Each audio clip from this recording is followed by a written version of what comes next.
Commodore 64 has without a doubt the greatest sounding music of anything 8-bit ever made. Countless games with mesmerizing soundtracks, the symphony of my youth in essence. One band, however, has managed to take these legendary tunes and bring them into the real world in a sense. They are the Fastloaders. And welcome to another 64K special. I'm Bastish B. And on today's video, we're going to be talking to the band The Fastloaders and their latest album release, C64 Rocks.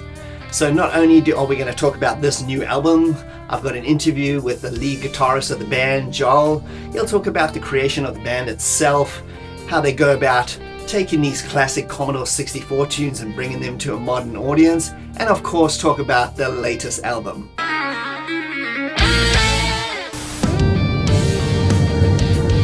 Fastloaders is basically an 8-bit tribute band. We're doing renditions of C64 music and Amiga game music, you know, for the sake of nostalgic and fun. I mean, the first gig we did was probably in Brighton back in time, 2015, and we press play and tape and a bit 80s back then. And it was, you know, it was great fun. We enjoyed it, even though it was our first, and it was a little bit less experience with the scene and everything. And before we go any further, let's take a brief look at this album physically.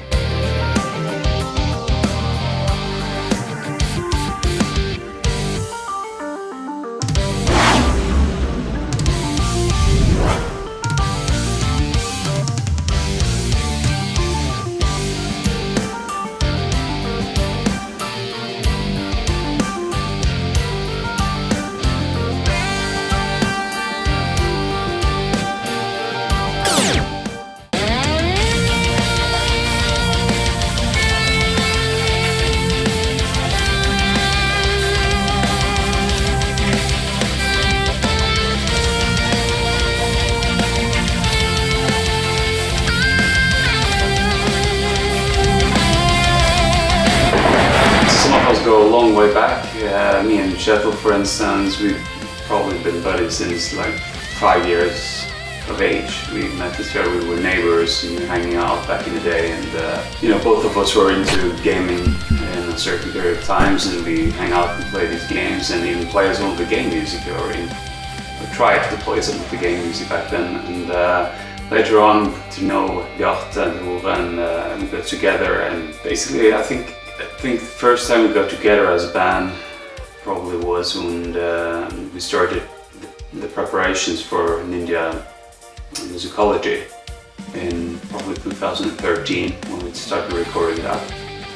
And yeah, we've been good friends since time of dawn.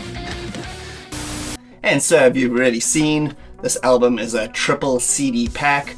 It's got 55 tracks in total, which is crazy, covering a full spectrum of C64 games from like right about 1984-83 period right up to the end. So there's a little bit for everybody if you're a full-on fan of the C64 from the beginning to the end.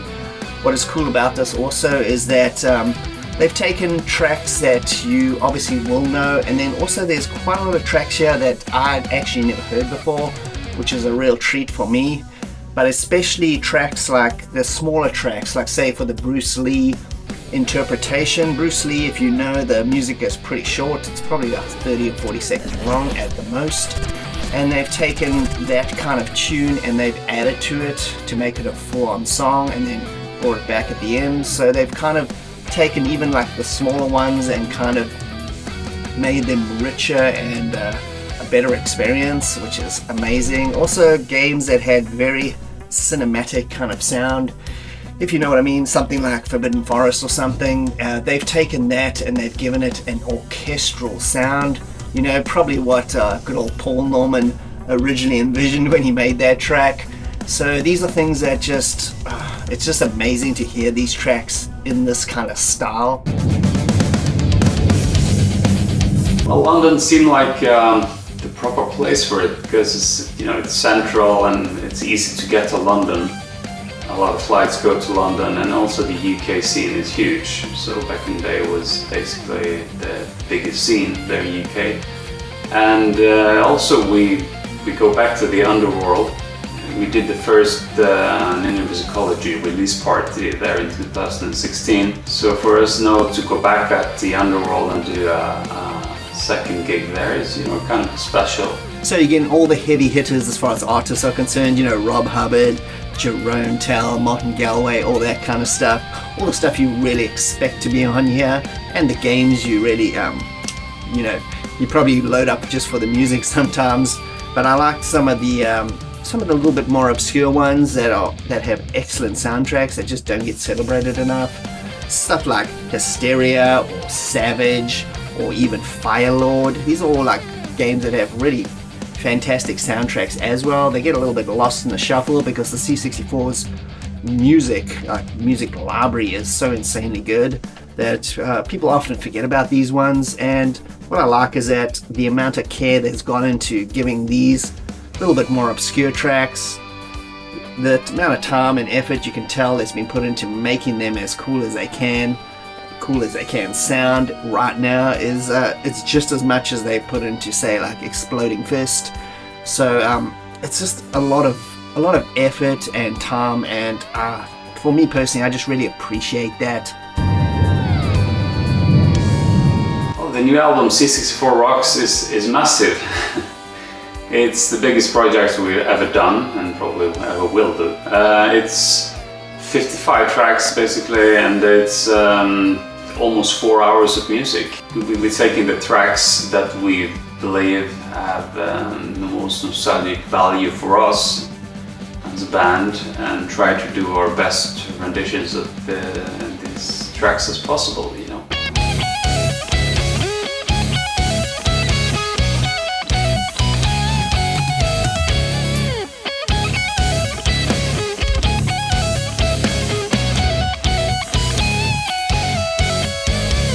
So this is a question I've always wanted to ask bands like this.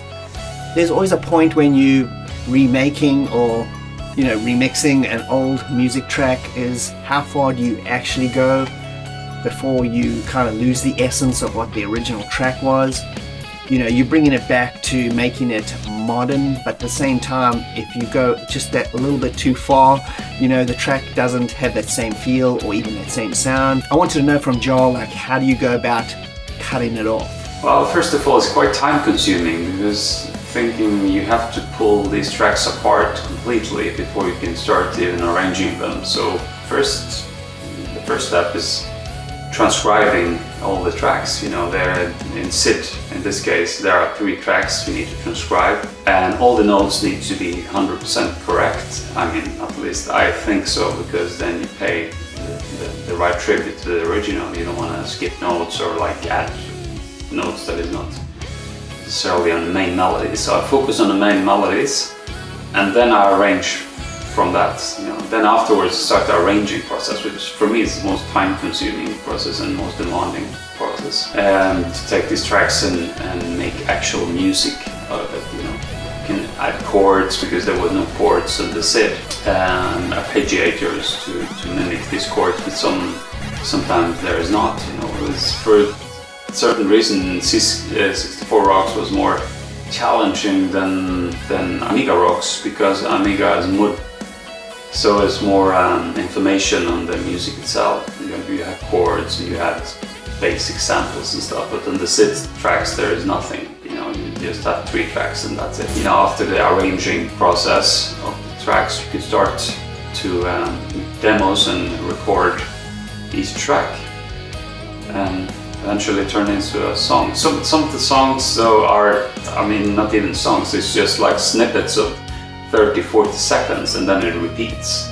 So you would have to take that and be creative about it and make like an actual song of 2-3 minutes at least, you know, to make it sound like more like a whole composition. It took us probably about a year since we started it. I think we started around May last year, 2022.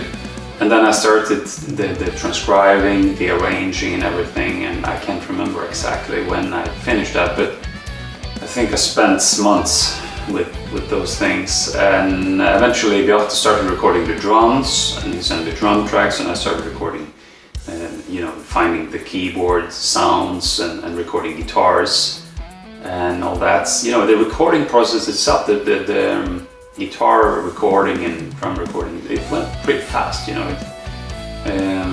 That's not like the main challenge. I think the arranging process for me at least is the most challenging. So the playing and the recording, the guitars and everything is more of a fun part,